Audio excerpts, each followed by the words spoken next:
அஸ்ஸலாமு அலைக்கும். Welcome to foodie with Binu channel. நம்ம இன்றைக்கி செய்து காட்ட போகிறது அடிக்கிற வெயிலுக்கு இதமான ஒரு பைனாப்பிள் டேங்க் வச்சு நம்ம ஜூஸ் 150 பேர் குடிக்கிற மாதிரி ரெடி பண்ண போகிறோம். இப்போ மீடியமாக 2 பைனாப்பிள் எடுத்துக்கணுங்க. 1 கிலோ 2 பாக்கெட் அரை கிலோ பாக்கெட் நம்ம டேங்க் எடுத்து வச்சுக்கிடுங்க. இதுக்கு 3 கிலோ சுகர் வேணும். 4 கிலோ வரை சேர்க்கலாம். நல்ல இனிப்பு வேணும்னா 4 கிலோ சேர்த்துக்கலாம். நான் இன்றைக்கி 3 கிலோ தான் எடுத்திருக்கேன் சுகர். இப்போ நம்ம பைனாப்பிளை நல்லா குட்டி குட்டியாக கட் பண்ணி எடுத்துட்டோம்.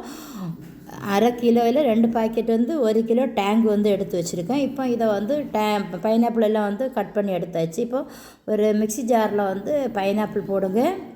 இப்போ சுகர் போடுங்க. நம்ம ஓப்பன் பண்ணி வச்சுருக்க டேங்க் அதை கொஞ்சம் தட்டிக்கிடுங்க. தட்டி இதை தண்ணி விடாமல் தானே பேஸ்ட்டாக நம்ம மிக்ஸி ஜாரில் அரைச்சி எடுத்துக்கிடணும். இப்போ தண்ணியும் பக்கத்தில் பிடிச்சி வச்சுக்கிட்டேன். இது சின்ன மிக்ஸி ஜார், அதனால் 3-4 பேட்சாக நம்ம அரைச்சி எடுத்துக்கிடணும். அரைச்சி ஊற்றணும். ஒரு அண்டாலேயோ ஒரு குத்து பொண்ணிலேயோ நம்ம விட்டு வைக்க போகிறோம். விடும்போது அந்த பாத்திரத்தில் கொஞ்சம் உறைஞ்ச மாதிரி இருக்கும். அதனால் ஒன்றும் இல்லை, நம்ம தண்ணி சேரும்போது நல்லா மிக்ஸ் பண்ணி எடுக்கும்போது சரியாயிடும். இப்போ நம்ம 2-3 பேட்சாக நம்ம அரைச்சி எடுத்துட்டோம்.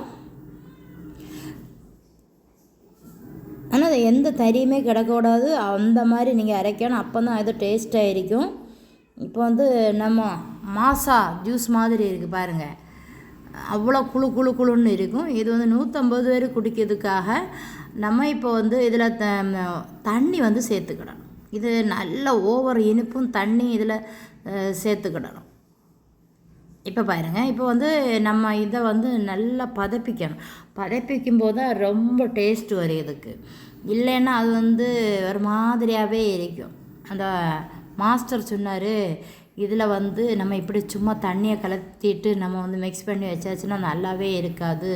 அதனால் நம்ம ஒரு கரண்டி எடுத்து நம்ம இதை நல்லா கஞ்சியெல்லாம் கடையிற மாதிரி நல்லா அடித்து எடுத்துக்கிடணும். அப்போ தான் இது நல்லா இருக்கும் அப்படின்னு நேரமே சொல்லிகிட்டு இருந்தாங்க. இப்போ அந்த ஒரு ஸ்பூன் எடுத்து நல்லா பதப்பிப்பார். பதைச்சாதான் இது நல்ல டேஸ்ட்டாக இருக்கும்னு ஆரம்பத்திலே சொல்லிகிட்டு இருந்தார்.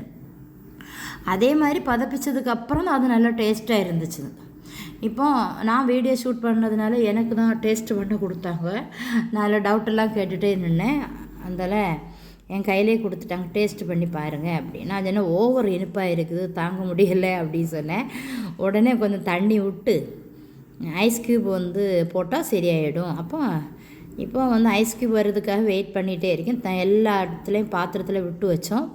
பார்க்கும்போது கொஞ்சம் அதில் அந்த பெரிய பாத்திரத்தில் உறைஞ்சி இருந்துருச்சு. அதை ஒரு ஸ்பூனால் மிக்ஸ் பண்ணி எடுத்து விட்டால் அது சரியாயிடும் அப்படின்னு சொன்னாங்க. அந்த வீடியோ நான் எடுக்கலை, அவசரத்தில் எடுக்கிறதுனால அப்பப்போ கிளிப்பெல்லாம் விட்டு தான் எடுப்பேன். அவங்ககிட்ட எல்லாம் கேட்டு தெரிஞ்சு வச்சுக்கிட்டு எல்லாமே சொல்லிவிடுவேன். உங்களுக்கு நம்ம சேனல் பிடிச்சிருந்தால் சப்ஸ்கிரைப் பண்ணிக்கிடுங்க.